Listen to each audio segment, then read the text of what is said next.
coming up. Beni bırak git dedi, sen kendini kurtar. Sağ olsun gençler geldi, sırtına aldılar, çıktık. As people in southeastern Turkey come to terms with what they've lost, and a campaign continues to clean up and rebuild, a look at whether the human-created climate crisis can make the earth shake. There's been a lot of speculation of late about whether our changing climate has an influence on the planet's tectonic plates. A filmmaker documents large-scale abuse and animal cruelty in India's dairy industry and the underground network of slaughterhouses that keeps it all hidden. All of them are killed cruelly. The whole life they have been profited from, and in the end they go to a horrible death. But first, climate activists protest against indifference to poor nations hit by climate catastrophes by shackling themselves to France's finance ministry and splattering fake blood on the walls. This is Just 2 Degrees on TRT World. I know who you are. I see you right there. Welcome to the program. I'm Reagen. Well, there's been a lot of climate protest action of late. Let's catch up on what's been happening. Extinction Rebellion activists recently stormed a plenary session of the Regional Council of Nouvelle-Aquitaine in Bordeaux, France. They criticized assembly members for voting in favor of a high-speed railway project, which they believe would destroy local ecosystems. As protesters demanded existing rail lines be renovated instead, they were quickly thrown out of the session. A coalition representing more than 15 organizations protested in support of the movement to stop what they refer to as Cop City. That's a system demonstrators say will criminalize peaceful protest and destroy forests that mitigate the effects of the ecological crisis. And in Paris, about 15 climate activists chained themselves to the French finance ministry. They wore red jumpsuits reminiscent of the Netflix series Casa de Papel. They also splattered fake blood on the building's walls and put up banners reading Ministry of Debt and Exploitation. Their point is that poor countries are so tied down by financial burdens, they're unable to invest in their own climate resilience. They're unable to invest in their own climate resilience and technology. Dans la situation actuelle, qui est la situation de la crise climatique, ces pays du Sud qui sont empêchés de réagir et de travailler par rapport à cette crise climatique, ils n'ont pas les moyens en fait d'engranger la transition.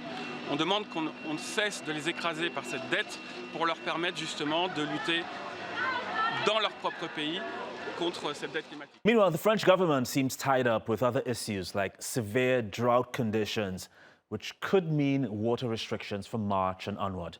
France has seen its driest winter in more than 60 years. Since the start of 2023, there were 32 consecutive days without rain, and that's during a time rain normally falls. Last day was also the country's hottest on record. The government has advised municipalities to issue public limitations well in advance of serious shortages. Activists are calling on the government to look at the use of recycled wastewater, which is already a divisive issue. Many people are unable to grasp the concept of using treated sewage water. Et donc ce qu'il faut, c'est récupérer cette eau en investissant dans notre réseau de distribution d'eau potable. Et puis bien sûr, il faut accompagner les professionnels, y compris les agriculteurs, pour récupérer les eaux de pluie, pour pouvoir recycler les eaux usagées. Et pour ça, il faut accompagner les collectivités. There's been a lot of speculation of late about whether our changing climate has an influence on the planet's tectonic plates. There is scientific evidence to suggest that melting glaciers in the Arctic region could do just that. But before we get into whether or not that is the case, here are where things stand in southern Türkiye, where a struggle persists to provide for the survivors of February's earthquakes. The columns of this building in Turkey's Adana province withstood the recent earthquakes and aftershocks, but it is still uninhabitable and one of thousands that needs to come down in controlled demolitions. It is a daunting task. Aftershocks are still being felt across the 11 affected provinces. A magnitude 5.6 aftershock rocked Malatya in late February, just days before this report first aired. At least 2 people died and 140 others were left injured. Aftershocks only deepen already open wounds. Muarem Kupeli lost both his wife and daughter in Kahramanmaraş. His two other children were rescued from the wreckage. The three of them now live in a tent city in Adıyaman. Vallahi yemek getiriyorlar, giysi falan getiriyorlar. Gerekirse ayakkabı bazen geliyor. Yani çok iyi bakılıyor. Relief is coordinated freely across the region. Daily food boxes, milk, eggs and fruit are prepared for children in Bilecik. More temporary shelters are going up in Islahiye. They're being powered with solar panels. Winter clothes are being sewn to keep survivors warm in Şanlıurfa, sleeping bags and blankets in Adıyaman, and medical care for the injured. Fevziye Balta won't leave her husband's side. His leg was broken when the first tremors destroyed their home. Beni bırak git dedi, sen kendini kurtar. Sağ olsun gençler geldi. Sırtına aldılar, çıktık. Things may never be as they were before the earthquake struck, but it hasn't stopped Turkish authorities and survivors from trying.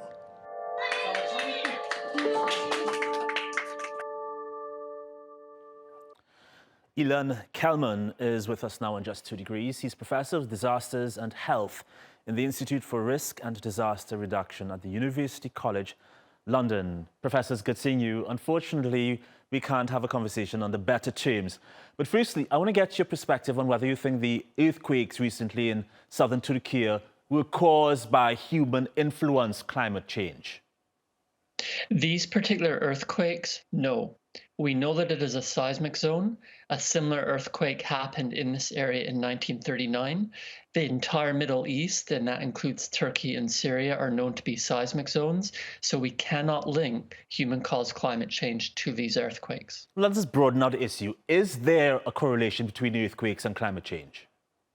So this is a subject of ongoing research, and it is an exciting area of science. At the first order, we cannot find evidence that there is a direct link from human-caused climate change or natural climate change to seismic activity. But there's a lot of subtleties.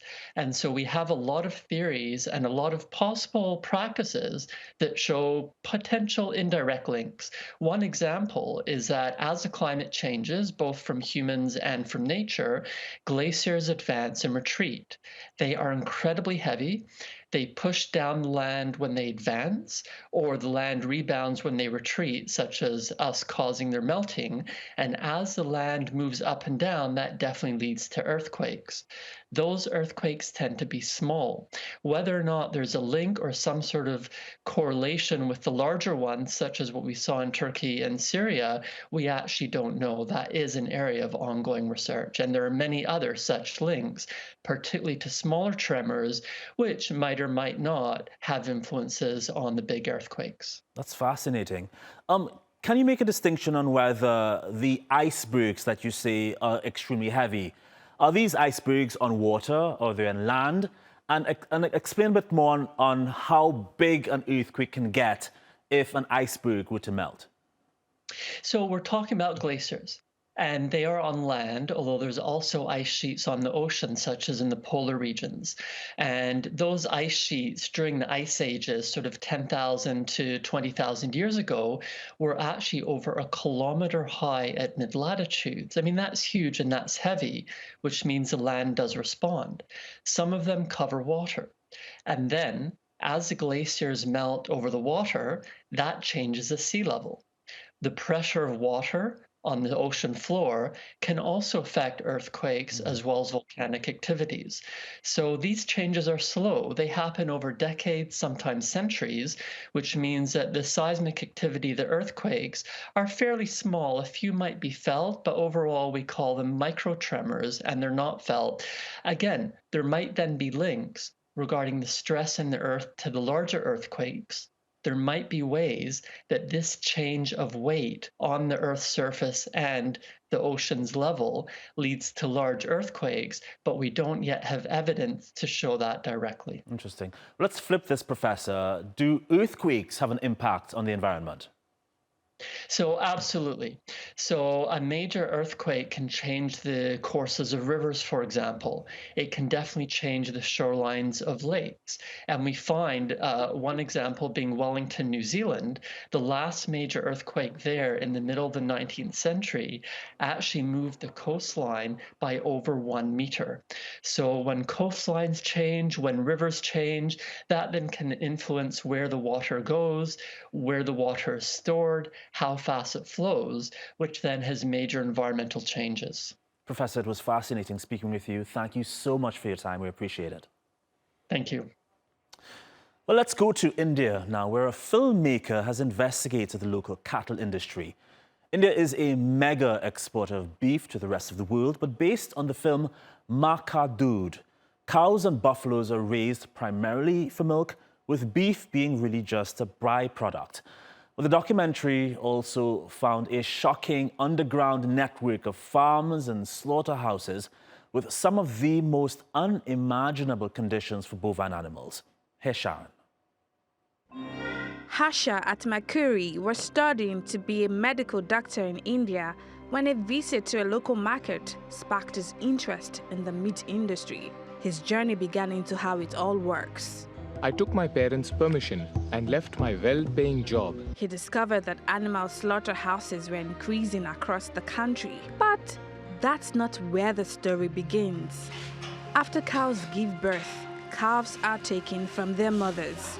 The cows then continue producing milk for about 10 months. They're impregnated again, and the cycle is repeated.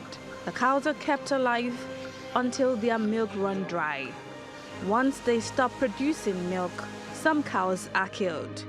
Others are abandoned or sold to slaughterhouses. Harsha's investigation spoke to many people. And while they may be aware of how the dairy industry works, it's not enough to make them give up milk. Harsha delved deeper into the issue. He read books on the topic, spoke to people from all over India, and learned more. It was a mammoth challenge as he sought to understand the connection between the dairy industry and the beef market. It is illegal to kill cows in most Indian states because they're considered holy animals within the Hindu community. Many people worship and decorate them during festivals. But the harsh reality is cows are milked until they have produced the very last drop. But not just cows, buffaloes too. The animals are forced to produce 20 liters of milk a day. That's way above a cow's natural capacity. It's all to feed the world's largest dairy market. India accounts for at least 23% of global milk production. And demand is on the rise, not just for milk but beef as well. While investigating, Harsha says he was shocked by what he discovered in India. According to a U.S. Department of Agriculture report, daily exported 1.6 million tons of both cow and buffalo meat in 2019. However, data released by the Indian government only shows figures on the export of buffalo meat. 9.5 million buffaloes were killed for export between 2019 and 2020, but 22.5 million cows were killed for local consumption. The numbers show the disproportions and are reportedly going up every year. The industry is fed by not only the 110 legal buffalo slaughterhouses across India, but also by many more operating legally. To take his investigation to the next level, Harsha tried to interview owners of slaughterhouses. That conversation didn't get very far. He reached a dead end and was warned to discontinue. But he pressed on, visiting dairy farms where he found buffaloes living in terrible conditions. Buffaloes were left in their own excrement, whether standing or lying down. Many of the animals were not permitted to graze, but were often left standing in a single spot. Harsha spoke to activists who called for a stop to animal abuse. Don't keep them like we keep someone in jail. Some urged people to adopt ahimsa, a lifestyle of non-violence to both humans and animals. The teachings promote vegetarianism. Plant-based dairy and meat organizations also exist in India, producing milks using soy, cashew, and almond. But there are fears that investing more in the plant-based milk industry will harm the existing dairy and meat economies. At some point, Harsha wondered if veganism was a practical solution. So when we go vegan, industry is going to stop producing new animals. Then we will release over 80% of the ice-free surface of the earth. For every second spent watching this report, one cow or buffalo is killed in India. Harsha admits it's a complex issue, but he recommends that time could be spent at least helping to put an end to animal cruelty by beginning with questions to local authorities about how livestock are kept and treated. Sharon Ogunleye, Just 2 Degrees. Super hard to watch, right? Well, Sharon's interview with Harsha went on a bit further. Technically, the dairy industry in India mainly operates through two forms. One is organized sector and the other is unorganized sector. Organized sector is where mostly majority of them are cooperative unions where farmers come together and form a company, and they produce, distribute, and sell the milk products through that company. Some of the major brands include such as Amul, which you might have heard, like they distribute their products to all over the world.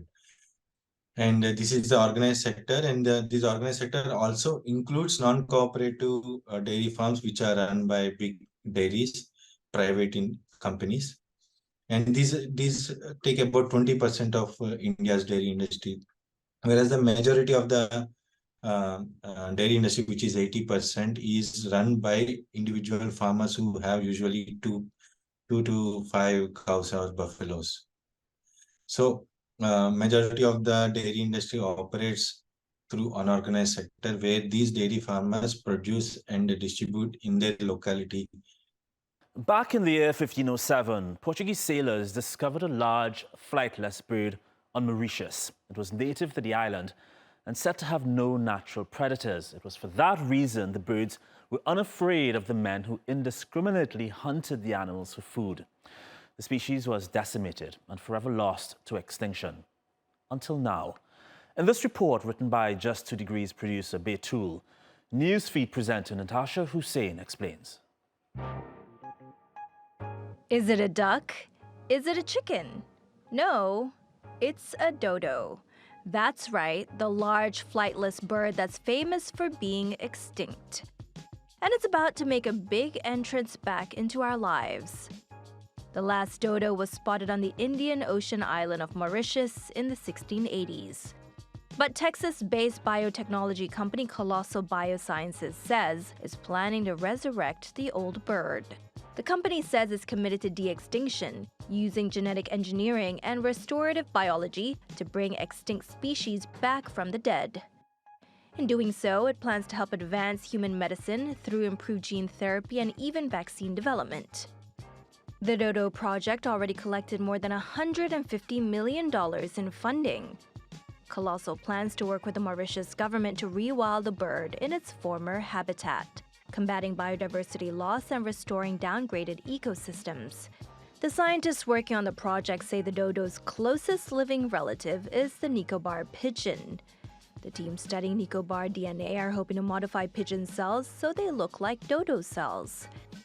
And with a gestation period of just 30 days, Colossal says it won't be long before the dodo is back in action. So Professor Michael Archer, thank you for joining us here in Just 2 Degrees. You are considered a pioneer in the field of extinct resurrections, if I can say that.